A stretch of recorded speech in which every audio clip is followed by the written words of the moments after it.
धन धन सदगुरु तेरा ही आसरा। Hello dear students, I am your computer teacher Rohit Insa. Welcome to my channel. तो फ्रेंड्स, आज जिस टॉपिक पर हम डिस्कशन करने वाले हैं वो टॉपिक है साइबर क्राइम अगेंस्ट प्रॉपर्टी। तो फ्रेंड्स, इससे पहले आपको ध्यान होगा हमने लास्ट वीडियो के अंदर डिस्कस किया था cyber crime against an individual. तो फ्रेंड्स, उस वीडियो का लिंक आपको ऊपर इन्फो बटन में मिल जाएगा, आप उस पर क्लिक करके उस वीडियो को देख सकते हैं। तो फ्रेंड्स, हमारा आज का टॉपिक है साइबर क्राइम अगेंस्ट प्रॉपर्टी। तो फ्रेंड्स, लास्ट टाइम जैसे कि फर्स्ट वीडियो के अंदर डिस्कस किया था कि 3 टाइप्स के साइबर क्राइम होते हैं: cyber crime against individual, cyber crime against property and cyber crime against organization. तो फ्रेंड्स, आज हम करने वाले हैं साइबर क्राइम अगेंस्ट प्रॉपर्टी। तो friends, cyber crime against property से मतलब है कि कोई हमारी ऑनलाइन प्रॉपर्टी को नुकसान पहुंचाने की कोशिश करता है, उसे लूटने की कोशिश करता है, तो उसे हम कहते हैं क्राइम अगेंस्ट प्रॉपर्टी।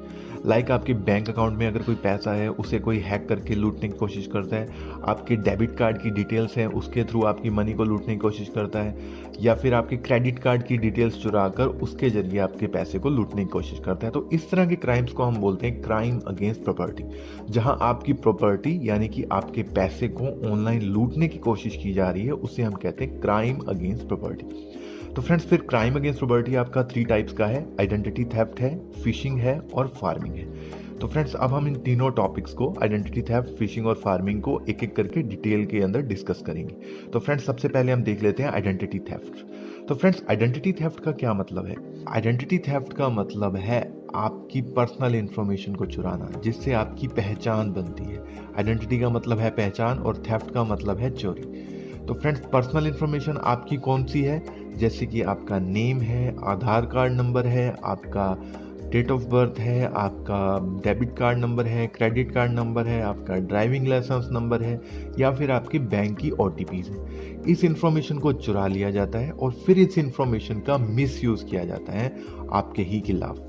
तो जैसे कि आपके नेम से कोई आपके ओरिजिनल डॉक्यूमेंट्स बनवा सकता है, जैसे कि आपके आधार कार्ड नंबर को चुरा कर और आपकी OTP को लेकर आपका आधार कार्ड बनवाया जा सकता है, या फिर वो आपकी पर्सनल इंफॉर्मेशन के जरिए आपके बैंक से पैसे विड्रॉ कर सकता है। तो इस तरह से वो आपको पर्सनली और फाइनेंशियली नुकसान पहुंचा सकता है आपकी आइडेंटिटी को चुरा कर। या फिर फ्रेंड्स, आपने देखा होगा कि आजकल आपको बैंक के नेम से भी काफ़ी फेक कॉल्स आती हैं, जिसमें आपसे आपके डेबिट कार्ड नंबर मांगा जाता है, डेबिट कार्ड का CVV नंबर मांगा जाता है, या फिर आपसे आपकी OTP मांगी जाती है।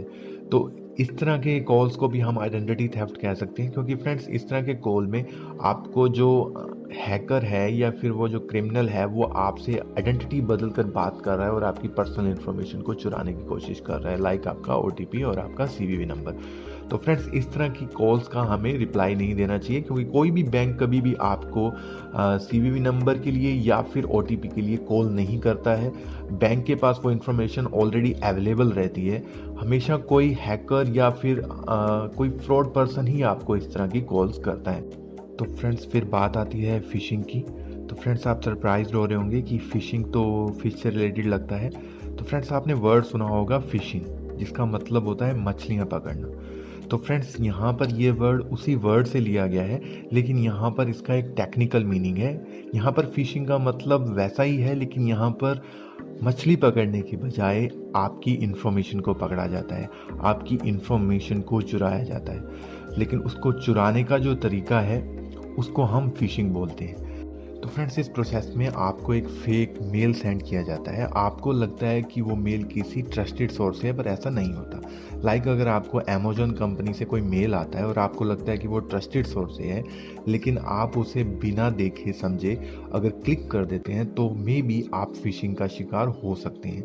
जैसा कि आप इस पिक्चर में देख रहे हैं कि अमेजोन के नेम का स्पेलिंग गलत है। अगर आपको कोई मेल रिसीव होता है जिसके अंदर अमेजोन लिखा हुआ है, लेकिन अगर आप उसका स्पेलिंग ठीक से नहीं पढ़ते वेबसाइट का, तो आप किसी ऐसी वेबसाइट पर रीडायरेक्ट हो जाएंगे, ऐसी वेबसाइट ओपन हो जाएगी जो दिखने में बिल्कुल अमेजोन जैसी होगी, लेकिन वो अमेजोन की वेबसाइट नहीं होगी। और वहाँ पर आप अपना साइन इन ID और पासवर्ड अगर फिल कर देंगे, तो वो सारी इन्फॉर्मेशन आपकी हैकर के पास ट्रांसफ़र हो जाएगी, उसके पास चली जाएगी। उसके बाद वो आपके अकाउंट से कोई भी परचेजिंग कर सकता है। अगर आपके अकाउंट में अगर डेबिट कार्ड या क्रेडिट कार्ड सेव हैं, तो वो उनसे शॉपिंग करके आपको फाइनेंशियली नुकसान पहुंचा सकता है। तो इस तरह से फिशिंग में आपको नुकसान पहुंचाया जाता है फाइनेंशियली, लेकिन इस प्रोसेस में आपको एक ट्रस्टेड सोर्स का, एक ट्रस्टेड साइट का लिंक सेंड किया जाता है जो वास्तव में उस ट्रस्टेड साइट का नहीं होता, एक फिशिंग साइट का होता है। तो फ्रेंड्स, आप कभी भी कोई भी वेबसाइट अगर किसी लिंक के थ्रू खोलते हैं, वो लिंक अगर आपको किसी व्हाट्सएप नंबर से आया है या फिर आपको मेल में रिसीव हुआ है, तो पहले आप उस लिंक को ब्राउज़र के एड्रेस बार के अंदर अच्छे से देख लें, क्या वो जेन्युइन लिंक है, क्या उसका एड्रेस सही है।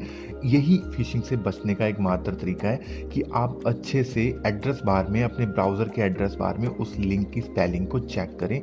तो फ्रेंड्स, फिर आता है आपका फार्मिंग के अंदर फ्रेंड्स, आपके कंप्यूटर के अंदर या फिर सर्वर के अंदर कुछ इस तरह का कोड इंस्टॉल कर दिया जाता है, कुछ इस तरह का कोड इम्प्लांट कर दिया जाता है कि आपको फेक साइट पर रीडायरेक्ट कर दिया जाता है। तो फ्रेंड्स, इस वेबसाइट के अंदर आप जब अपनी इंफॉर्मेशन फिल करेंगे तो आपकी इंफॉर्मेशन ऑटोमेटिकली फिर हैकर के पास ट्रांसफ़र हो जाएगी, यानी कि आपकी पर्सनल इंफॉर्मेशन चोरी हो जाएगी। फ्रेंड्स, जब भी आप कोई वेबसाइट अपने कंप्यूटर में ओपन करते हैं तो फ्रेंड्स, आप हमेशा उस वेबसाइट का नेम एंटर करते हैं। लाइक आप इस पिक्चर में देख रहे हैं कि हमने एंटर किया yahoo.com।